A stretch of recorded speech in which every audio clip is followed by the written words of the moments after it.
सर्दी की गुनगुनी दोपहर रोज आंगन की छोटी सी बगिया में ही कट जाती है। सुधीर 2 प्याले कॉफी के बना ले आए। एक प्याला श्यामली को देते हुए कुर्सी खींच कर अखबार पढ़ने बैठ गए।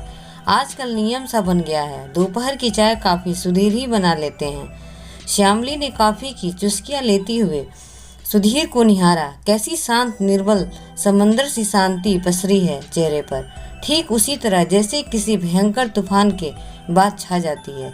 बीते कुछ वर्षों में कितनी परिवर्तन आ गया है सुधीर के व्यक्तित्व में, व्यवहार में। रिटायरमेंट के बाद ढलती उम्र की नरमी है या 4 दशकों से प्राप्त श्यामली के प्यार की गर्मी, जिससे सुधीर जैसे कठोर, मुंहफट, जिद्दी या कहें अड़ियल व्यक्ति का कायाकल्प हो गया। मानो जैसे धरा की गर्मी से कठोर चट्टान पिघलकर लावा बनकर बहने लगी हो। सचमुच प्रेम में कितनी शक्ति होती है, श्यामली महसूस कर चुकी थी। सुधीर के चट्टान से लावा तक सारे परिवर्तन धीरे धीरे एक एक कर उसके सम्मुखी तो हुए थे। कितने सुखद परिवर्तन थे जीवन के, किंतु स्मरण करते ही वे सारी अनचाही स्मृतियां भी मानस पलट पर उभरने लगती, जो दिल में कसक पैदा कर देती थी। उन्हें विस्मृत से शून्य करने का श्यामली भरसक प्रयास करती। विचारों की दिशा को मोड़ने के हर प्रयत्न के बावजूद फिर वही प्रश्न उसे सोचने पर विवश कर देता कि जीवन की इस प्यार की बाजी में वह हारी है या जीती। उत्तर ढूंढने के लिए श्यामली आंखें मूंद कर जीवन के पीछे 4 दशकों का हिसाब किताब जांचने लगी। कितनी जिद पर अड़कर सुधीर ने उससे विवाह किया था। घर वाले सुधीर के अड़ियल स्वभाव से परिचित थे, जो ठान लिया सो करके रहेगा। अम्मा बाबूजी के विरोध में सुधीर ने भी अन्यंत्र कहीं विवाह न करने का अनशन छेड़ दिया था। हार कर श्यामली से विवाह की अनुमति देनी पड़ी थी उन्हें। श्यामली भी खुश थी। पूरे 8 वर्ष तक वह भी तो इंतजार करती रही थी इस दिन का। विवाह के बाद दोनों ने दिल्ली में अपने छोटे से फ्लैट में घरौंदा बसाया। सुधीर तो हर वक्त खुशी के मारे हवा में तैर रहे थे। बहुराष्ट्रीय कंपनी में मार्केटिंग मैनेजर, अच्छी तनख्वाह, मनपसंद पत्नी, मन चाहा सब कुछ तो पा लिया था। अपनी बात मनमान लेने का गुरूर व जीत का एक नशा सा सवार था सुधीर पर। सेलिब्रेट करने का बहाना कहें या अतिरिक्त खुशी का इजहार, सुधीर अपने दोस्तों के साथ रोज ही पार्टी करने लगे थे। एक पैक से जो पार्टी की शुरुआत हुई तो धीरे धीरे 3, 4 और फिर 1 से 2 बोतल तक बढ़ती चली गई। श्यामली का धैर्य टूटा तो उसने रोक टोक शुरू कर दी। सुधीर के स्वभाव में मानना कब था, केवल मनमाना ही था। श्यामली भी तो अब प्रेमिका से पत्नी बन चुकी थी। प्रेमिका की बात तो मानी जा सकती थी, पर पत्नी की बात मान लेने से तो पति जोरू का गुलाम कहलाता है ना। सुधीर ठन जाता था, श्यामली भी कड़वाहट उगलती थी। आखिर स्थिति तो बिगड़नी ही थी। एक रात श्यामली ने भी गुस्से में आकर घटघट 1 गिलास विस्की चढ़ा ली। तभी बिगड़ने पर सुधीर भी घबरा गए, पर पिघलने नहीं बल्कि श्यामली के होश आते ही बिगड़ पड़े। अच्छा तरीका अपनाया तुमने पति की शराब छुड़वाने का। बाबूजी ने सही कहा था कि इस लड़की से शादी करेगा तो जीवन भर पछताएगा।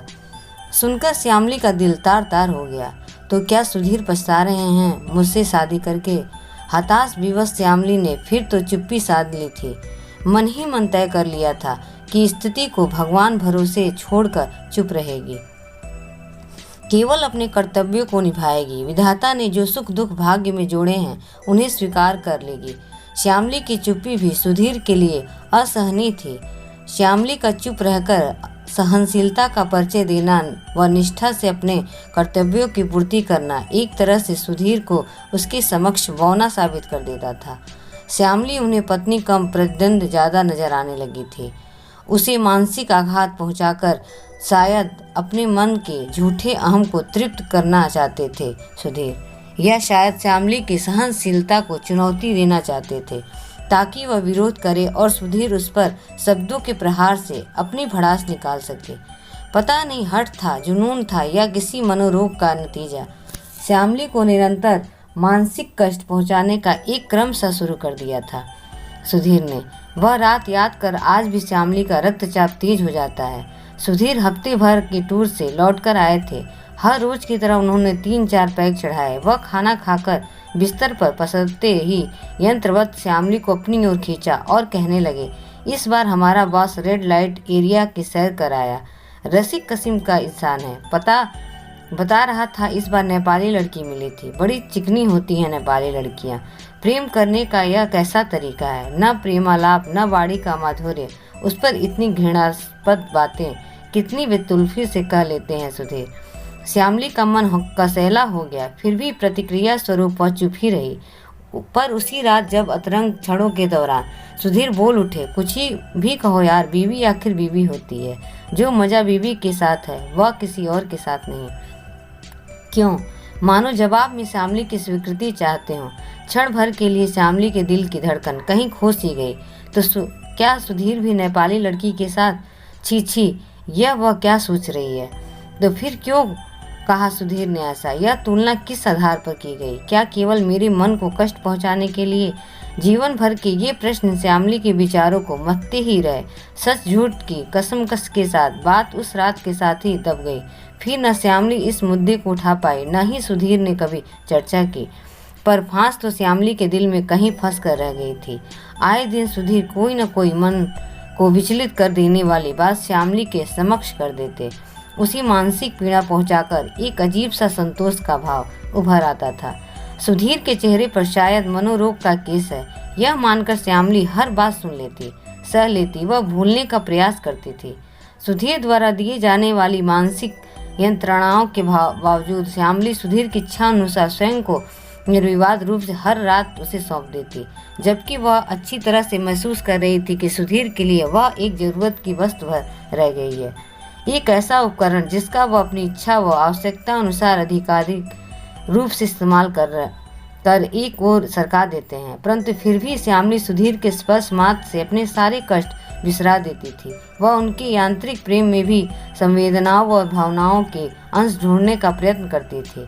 उसे आशा थी कि यह निर्जीव रिश्ता एक न एक दिन अवश्य स्पंदित होगा। कई बार जब सुधीर के मित्र घर पर आते तो मजाक में श्यामली से कहते, भाभी जी सुधीर की लगाम जरा कसके रखिए, आपने कुछ ज़्यादा ही ढील दे रखी है। और साथ ही सुधीर को देख व्यंग्यात्मक मुस्कुराहटों का आदान प्रदान उनके बीच हो जाता था। ऐसे मौके पर असहज हो जाती थी श्यामली, अपरोक्ष रूप से सबके बीच स्वयं को अपमानित महसूस करती, परंतु मामले को तूल देने की बजाय केवल मुस्कुराकर रह जाती। बाद में एकांत में घंटों उन बातों का ओर छो ढूंढने का प्रयास करती कि बाहर ऐसा क्या करते होंगे सुधीर, जो उनके दोस्तों ने ऐसा व्यंग किया। सुधीर से इसका स्पष्टीकरण उसने कभी नहीं मांगा। पता नहीं चुप रहने की कसम रोक देती थी या एक आशंक कि यदि सुधीर ने सचमुच खड़े खड़े शब्दों में अनचाहा व्यक्तित्व स्पष्ट कर दिया तो अभी तो दिल को यह कहकर समझा लेती है कि ये सब मन का भ्रम है, परंतु यदि कुछ असामान्य सा स्पष्ट हो गया तब क्या करेगी? वो विरोध करेगी, बवाल मचाएगी या भूख हड़ताल करेगी? इनमें से किसी भी बात का सुधीर पर असर नहीं होगा, यह वह अच्छी तरह से जानती थी। आखिर चुप रहना ही श्यामली ने ठीक समझा। जीवन एक ढर्रे पर चल पड़ा है तो सुख की तरह दुख भोगने की भी आदत सी पड़ जाती है। बिना प्रतिकार के एक लंबा अरसा यूं ही गुजरा दिया था श्यामली ने। इस बीच सुमित अमित के जन्म परवरिश में ही छोटी छोटी खुशियां ढूंढ जीना सीख लिया था, लेकिन सुधीर के स्वभाव में रत्ती भर भी परिवर्तन नहीं आया था। श्यामली जितना उनके क्रियाकलापों को नज़रअंदाज करने की कोशिश करती, उतना ही वे एक न एक आपत्तिजनक घटना से उसे विचलित करने की कोशिश करते। उस शाम सुधीर घर में अपना कोई ऑफिस का काम कर रहे थे। उन्होंने श्यामली से कहा, जरा मेरा पर्स उठाना, उसमें देखो कोई शर्मा का कार्ड होगा, वह देना जरा। श्यामली ने पर्स उठाकर बिना खोले ही सुधीर को पकड़ा दिया। सुधीर ने अकस्मात श्यामली की कलाई खींचकर उसे अपने पास सोफे पर बैठाकर वह स्वयं पर्स खोलकर कार्ड ढूंढने का उपक्रम करने लगे। साथ ही पर्स में से एक कंडोम का पैकेट निकालकर श्यामली की गोद में डाल दिया।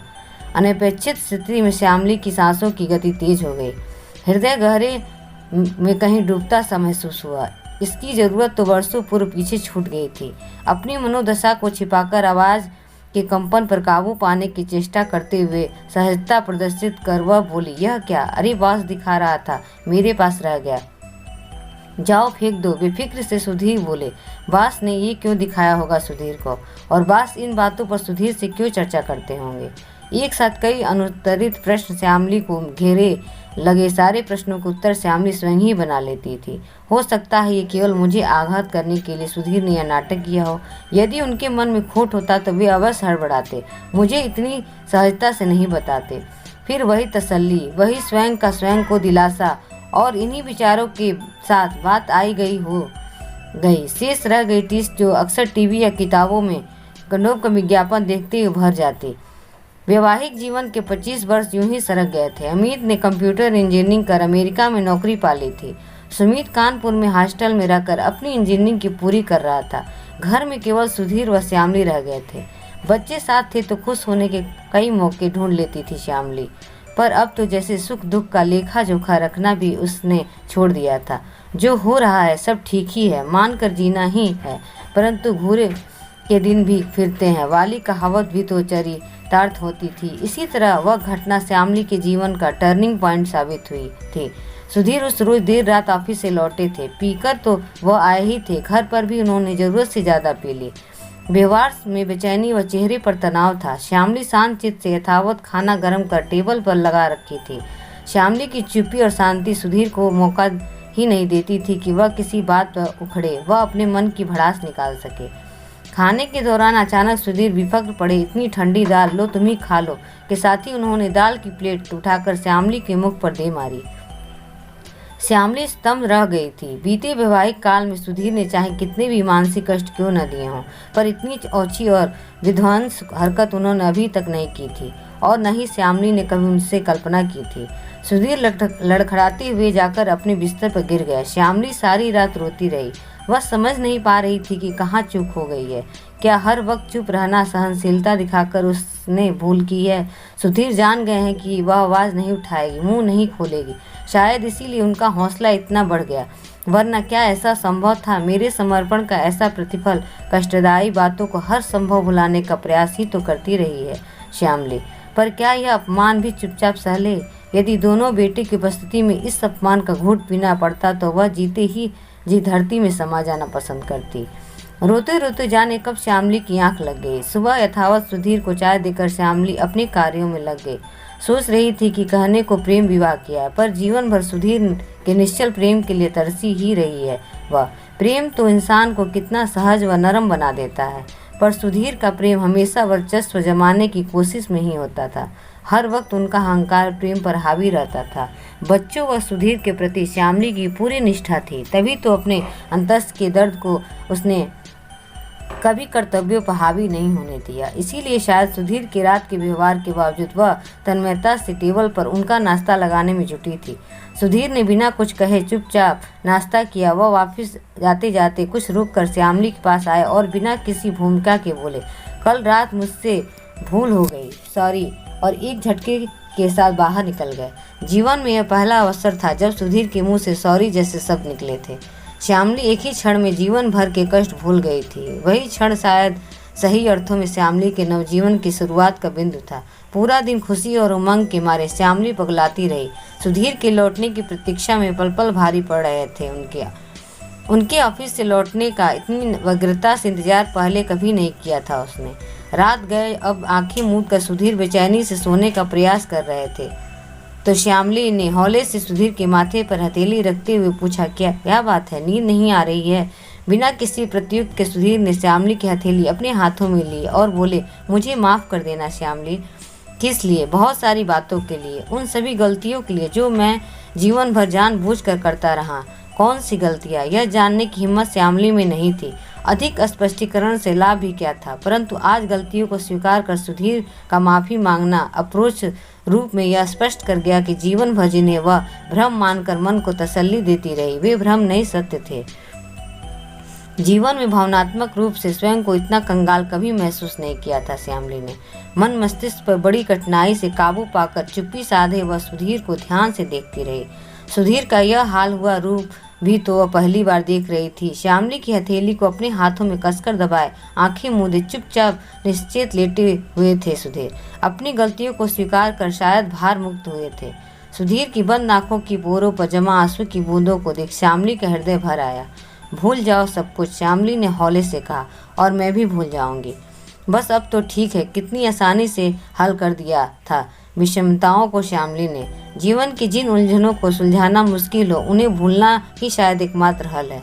उस रात श्यामली ने सुधीर को स्पर्श में जो अपनत्व का एहसास महसूस किया वह बीते कई वर्षों में उसकी भोग्य बनी रहने में भी नहीं की थी।